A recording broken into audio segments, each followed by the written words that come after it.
Two extremely impactful players from the NFC East, one a linebacker, the other a receiver, both at the top of their superpowers on the gridiron, have requested trades away from their teams after reaching contractual impasses. And the funny thing is, your New England Patriots would benefit from either one of those players being traded for and signed to lucrative contractual extensions.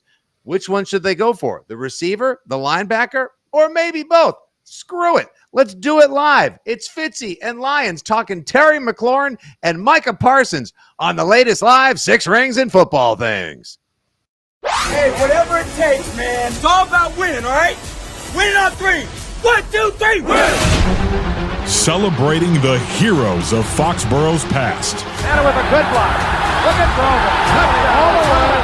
Watch the block of number 73, John Hanna. The champions of the dynastic era. Adam Vinatieri booms a 48-yard field goal, and the Patriots are Super Bowl champions. The Patriots of tomorrow. We're going to remove entitlement from our football team. We're going to earn the right to be here every single day. And the fans whose faith never wavers. Let's go! This is Six Rings and Football Things.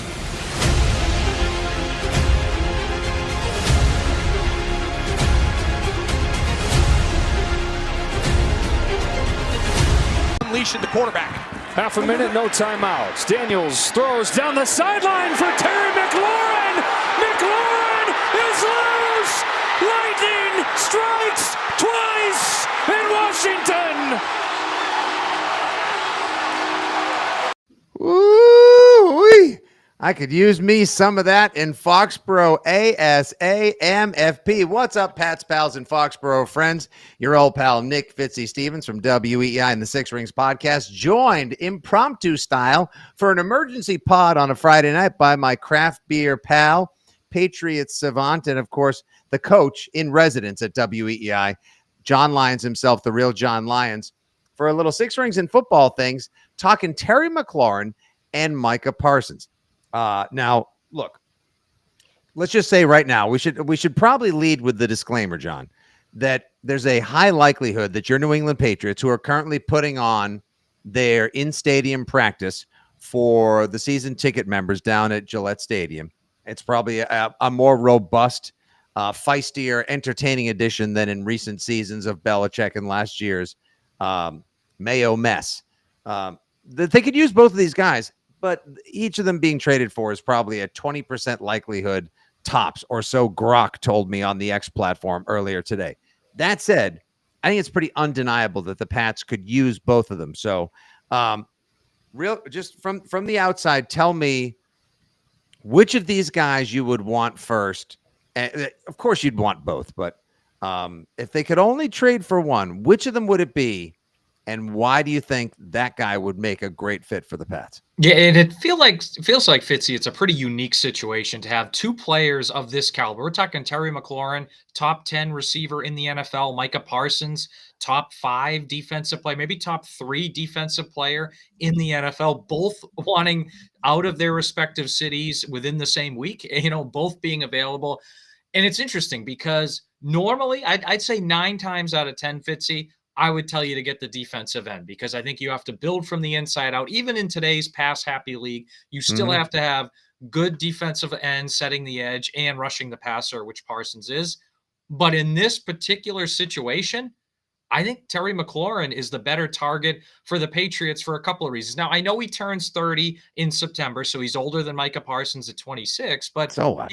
He still has, I think, a few high-level years left in him. We're talking about a guy with 5 consecutive 1,000-yard seasons. And, last year he had Jaden Daniels, and that was fun. But let's not forget, he had 1,000-yard seasons with Sam Howell and guys like that before in Washington.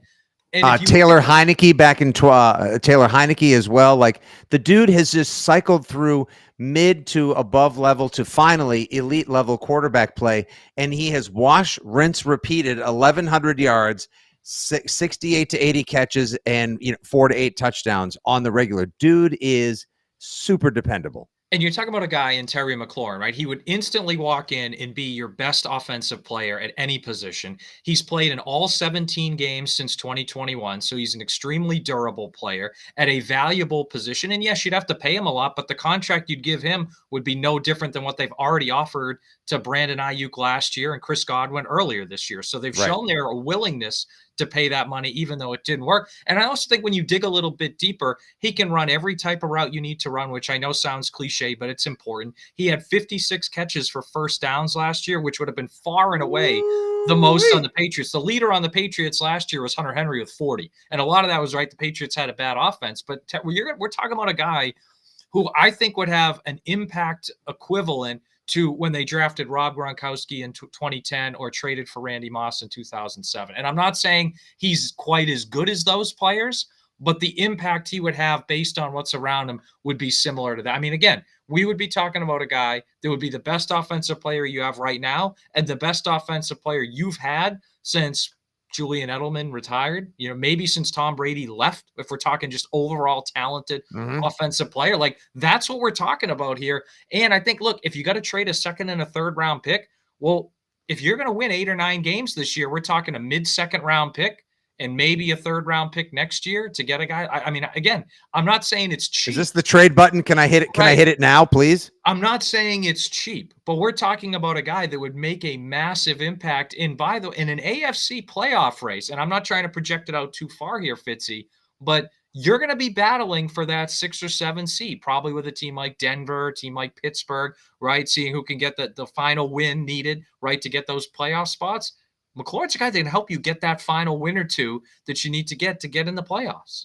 So immediately, if you acquire Terry McLaurin, and let's just for our operational purposes, let's say it's a second, a fourth, and a player, because you're going to have you already have too many wide receivers, and the cut down, not to say that in our eyes or the eyes of Elliott Wolf, Mike Vrabel, and Josh McDaniels is going to be too difficult to make, but you're going to end up seeing guys like possibly Jalen Polk or Javon Baker or even Kendrick Bourne kicked to the curb, traded, or just not made members of the 2025 squad. So you could give them a chance to be included should Washington have any interest in one of those guys. I think there has to just be a ton of posturing going on between McLaurin and the Commanders. Yeah. Jaden Daniels and Cliff Kingsbury have to know how incredibly integral he is, even with the addition of old man Samuel, with Deebo Samuel in the offseason. McLaurin right now is a better player than Deebo. I mean, a few years ago on that team, except for Jaden Daniels. And it's crazy in that when you look at Washington, they trade for Laramie Tunsil, they trade for Deebo Samuel. They've invested all this money in either keeping guys around there or bringing new guys in. The one guy that's a homegrown player on offense that's been a star with both good quarterbacks and bad, they don't want to keep around. I mean, I don't know. I agree. I think there is a lot of posturing being done because it feels like the Micah Parsons situation, there's real anger and animosity there. Whereas this one, I don't know if again, I'm not saying that he's definitely going to be back in Washington and McLaurin, but it doesn't feel like there's as much animosity as the Dallas situation. Yes. The Dallas situation seems like there is legit, beyond frustration, there is legit animus there involved. And yes, everyone, that's a fancy word for anger, frustration, aggravation, and beyond. And I think Micah Parsons just wants to be done with the entire Jerry Jones sideshow.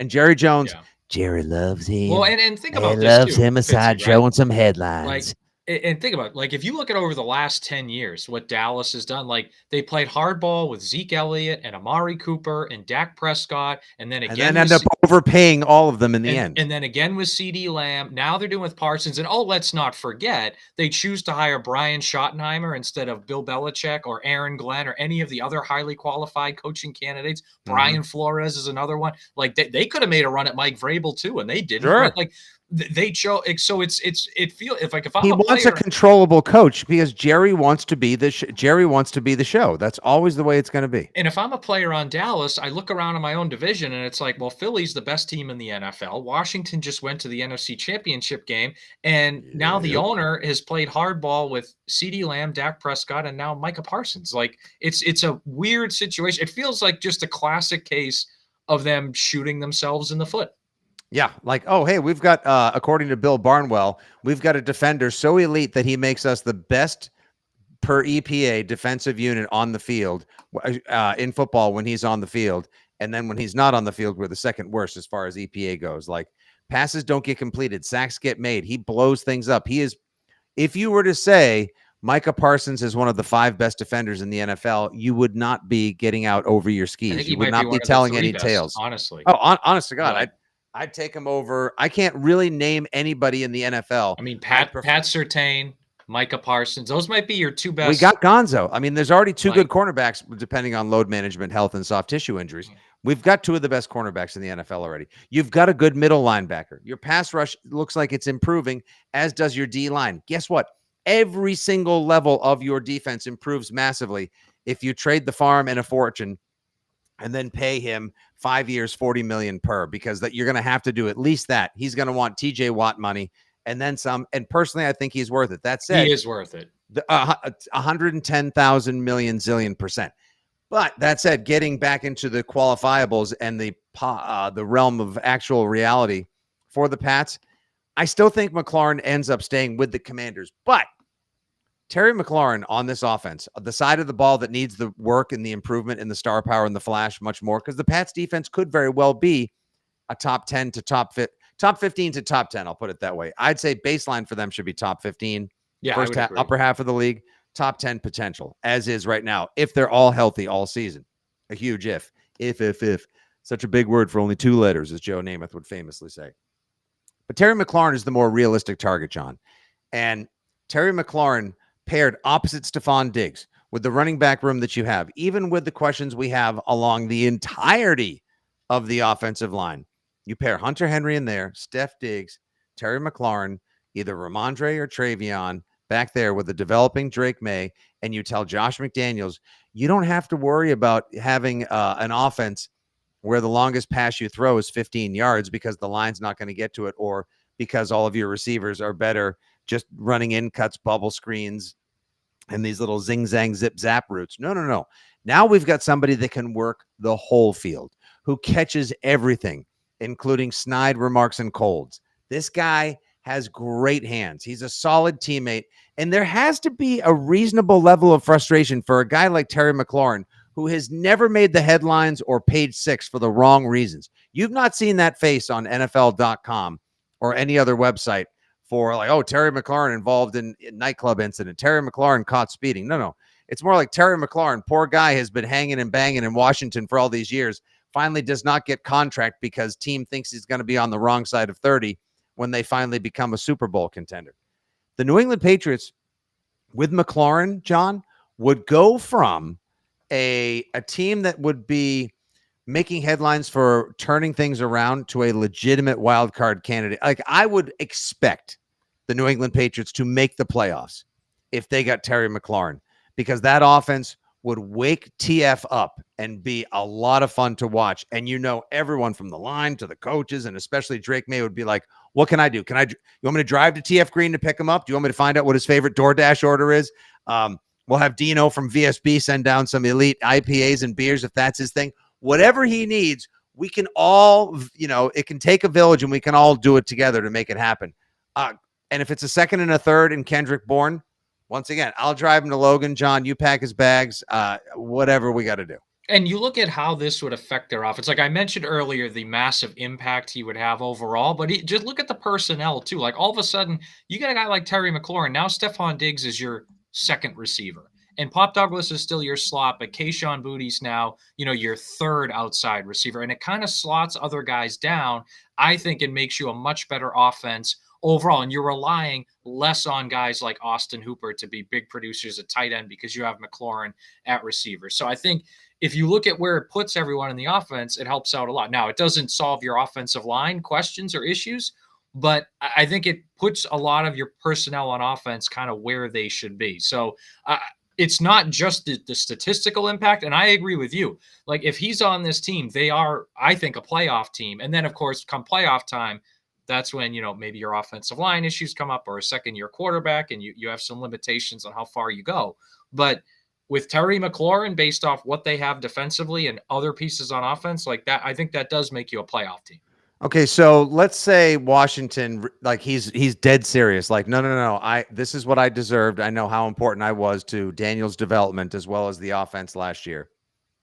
Let's say it's a done deal. They can't get anything. He puts his foot down, and this was like, no, this wasn't removing his photos from Instagram of himself in a Commander's uniform level petty and posturing. This was, no, I'm done. It's time to go. And Washington doesn't want to risk it and have him sit out. So what would that, what are we looking at? We're looking at second or third in a player, and then how much would that possible contract offer be from New England? We're looking at like what, for a $125? So I'm thinking it would be a second this year, maybe a third next year, and then maybe some sort of player on top of that. And you wonder, what does Washington think? Like, do they think that Kayshon Boutte has to be the guy coming back, or do they think, they can get something out of Polk and Baker and they want one of those guys? Like, the key part of it is the second and the third. I think there. And again, if you're going to win 8 or 9 games, we're talking about a mid-second round pick this year and a mid to late third round pick next year. Like, to me, that's worth it. And then contract-wise, again, they offered Ayuk $30 million plus last year, and McLaurin's a much better player than Ayuk. And Godwin was coming off that awful ankle injury, and then they offer him at like 3 years at 30 million each, and they said they waived the medical. That's like buying a house, like no inspection, because there's going to be a cash-only bidding war. I feel like it'd be 4 at 130-ish. So we're talking over 30 million a year, 4 years. And I don't know how much of that would be guaranteed. But again, I mean, whether you believe in cap space or not, the Patriots have the most of it in the NFL. And pay that man his money. And this is also something that you and I have talked about, and a lot of people have talked about. You still have Drake May on that rookie contract. Like, now is the time, if you're going to really go after a big ticket item in your receiver room, that would be something there, right? Like with Drake May, you don't have to pay him for a couple more years. Mm-hmm. And Will Campbell, even, let's say he's good, you don't have to pay him for 3 more years, a big left tackle salary. Christian Gonzalez, you don't have to pay for another year. So it's like, if you're going to do something like that, this is a financially advantageous time to do it anyway. Okay, so Randy L. in the comments as we record Six Rings and Football Things live here on the WEEI and Fitzy GFY socials on a Friday night. He says, look, by year 4 of that McLaurin contract, you'd have Gonzo and Drake on the books on their second contract. Sure. But realistically, you know what I would say to that, though? Like, you can afford that. Yeah, you can Les Snead that. You can Sean McVay that. We've seen this Ravens, with the Eagles, with the Rams, right? We've seen it with the 49ers, right? Like, you can afford, the 49ers traded Debo. They paid everybody else, including the young quarterback. So you can afford that. And even if, God forbid, it's the 4th year of McLaurin's deal, it's 1 year. Okay, you got to pay extra money. I don't, I understand, the person's not wrong in that it would be a lot of money. It's just, you can afford that. If you're the Patriots, you can afford that. Yeah, you can. And you find a way. You know what, guys like you and me and people in the comments and the people that'll listen to this and Pats fans in general, whether they're at the stadium now or they're getting fired up for Sunday, September 7th against Tom Brady. Gross. Saw him in Raiders colors on the practice field today. Disgusting. Can't believe I'm not going to be crying my eyes out when I see his statue revealed next Friday night before the preseason game against the Commanders. And oh, by the way, everybody, just to gently remind you, the Patriots have joint practices with the Washington Commanders coming up this week. Lions and I will be down there with the latest observations. Which team will Terry McLaurin be practicing for? Well, breaking news, everybody. This just in. Terry McLaurin switching locker rooms. A blockbuster trade as he makes his way from the Commanders to the Patriots in joint practices before Friday night's pretend season game at the Razor on Tom Brady statue night. That would be some hot headline action. Again, it's probably all posturing. And yeah, we're steering into the narratives, the game, and the nonsense. But this is when you're supposed to have fun with this. And for those people that want to see their team not choose violence or chaos or mania, but see them do business as they haven't been doing business, John, which is frugally, which is, foolishly, which is also, with a bottom line in mind. I would like for them to choose to do business with the playoffs in mind, with a playoff game, with a pro shop sold out of jerseys, with full parking lots, with people blaring Crazy Train in tribute before games where they think they're going to see their team, I don't know, score more than 24 freaking points once on purpose. Yeah, and it's something that, again, impact of a player like this, you really can't overstate it. And I'm not saying he's going to come in, wave a magic wand, and solve their offensive line problems and all their other issues. But you bring a guy like this in, he's going to be the best player you've had in 5 years offensively, maybe 6 years offensively. The cost is not unreasonable. And to your point about how they're doing business, I mean, look around the league. I mean, the Steelers of all teams who usually don't do things like this had to pay a big price to get DK Metcalf. But like, it's just less $30 million a season, and he was a second and a sixth. Yeah. So this is kind of, if you're going to get one of those elite receivers, you either have to draft them like the Bengals did, or you have to do what the Steelers did. Like, they don't hit free agency. It's just extremely rare for them to hit free agency. You call a paradox watching live on YouTube right now. This is interesting. A first and a second, Kendrick Bourne and Keon White to Dallas for Micah Parsons. Yeah, I think you're going to need way more than that. Like, Khalil Mack was 2 firsts, a 3rd round pick, I think a 6th round pick, and he was 27 when he went from the Raiders to the Bears. Parsons is younger. You can make the case, whether it's personal preference, you can make the case Parsons is better than Khalil Mack. I mean, that's probably just whoever you like better, but very similar players. Parsons is a year younger, and it's just, again, I think if you're trading for Micah Parsons, we're talking multiple 1st-round picks, maybe a 2nd or a 3rd on top of that in a player. So it's just so you're aware, like, that's what the cost is going to be. Yeah, and also to everybody who's like, oh no, it'll probably be to Buffalo or to Kansas City. Guys, they don't, just because, like, this isn't like, oh, I want to get sent to a winner. Terry McLaurin wants to go someplace, sure, where he wants to compete and win, and he saw what kind of impact he can have with a young, mobile, strong-armed quarterback last year, and he and Diggs, my God, could they unlock the cheat code in all of the next levels alongside McDaniels this year for Drake May, number one. And number two, the team has final say and control over this. So if New England has the sexiest package, then the best offer, it's not going to be, oh, he'll go to a contender like Buffalo or KC. Like, no, the Patriots could offer a couple players, couple of draft picks, and then tell Terry's agent in one of those, Tampa Bay type of things, like, hey, guy, we got 4 for $132 sitting on the table. Come on up here. We'll make you feel good. How about a nice, crisp Larry Bird every year in the million department to chase after Buffalo and try to take back the throne of the AFC East, which they belong. And to your point, if the Patriots give the same offer that, say, the Bills or the Chiefs do, well, the Patriots offer is going to be more attractive because chances are their 2nd and 3rd round picks will be higher than the Bills and the Chiefs. So they can even give the exact same offer, quote unquote, but it'll still be more attractive because they're likely to pick higher. So, yeah, I mean, sure, you might want to go to a contender, but I see a much easier path for the Patriots to get Terry McLaurin than I do Micah Parsons. Even though it feels like Parsons is more angry at the Cowboys than McLaurin is at Washington, I just think the cost of it will be a little bit less than, because Parsons, again, I'm not saying Parsons isn't worth it. It's just that cost, whether you're a contender, a non-contender, whatever, that cost is going to be astronomical. Couldn't agree with you more. What do you think, Pats, pals, and Foxborough friends? Do you want to see the Patriots trade for scary Terry? Would you be cool with having to watch a team that has a dynamic, if not potentially explosive offense that could get after it on a regular basis? Diggs' feelings be damned. You know what? I'm sure he and Terry McLaurin could probably shake hands and agree to be 1As on a team that would be that much better, as opposed to, for anyone worried about Diggs, like, oh no, but I thought he's going to be the guy. He can still be the guy, and Terry McLaurin can also be the guy. And they can also agree that the team is better because of having each other on there, and that they'll improve the offense, and that'll make everyone happy because at the end of the day, John, they'll both end up getting paid. And Diggs, by the way, just came from a situation in Houston where he was the number 2 receiver behind Nico Collins. And that didn't seem to cause any problems with him as well. I mean, it was injuries, right? It wasn't, they didn't have any conflict. So I don't think that'll be, I would not anticipate that being any sort of issue. Right.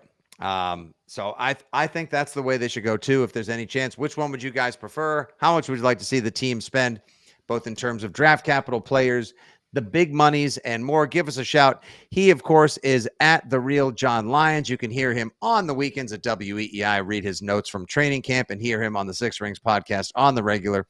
And this is your old pal, Nick Fitzy Stevens at FitzyGFY. Glad to have you on an impromptu Friday night Six Rings pod, talking Terry McLaurin and Micah Parsons. And thank you guys for listening to our podcast and helping grow the best Pats fan community in the biz. Subscribing on Apple Pods, Spotify, of course, the Odyssey app, and the iHeart app as well. All right, that'll do for this impromptu emergency Six Rings pod. Terry McLaurin and Micah Parsons, could they be traded? And will your Patriots be bold enough to make a move for one, either, or both? Until the next time, folks, we'll continue with the Pats Camp Review podcast all week long. I'll have a nice fresh review of Tom Brady's statue reveal night and, of course, the pretend season game against the Commanders next week. Look forward to John with his report after the joint practices next week and so much more. Have a great weekend. Smoke them if you got them. Drink up. God bless. Take care of the little ones. And as always, go Pats.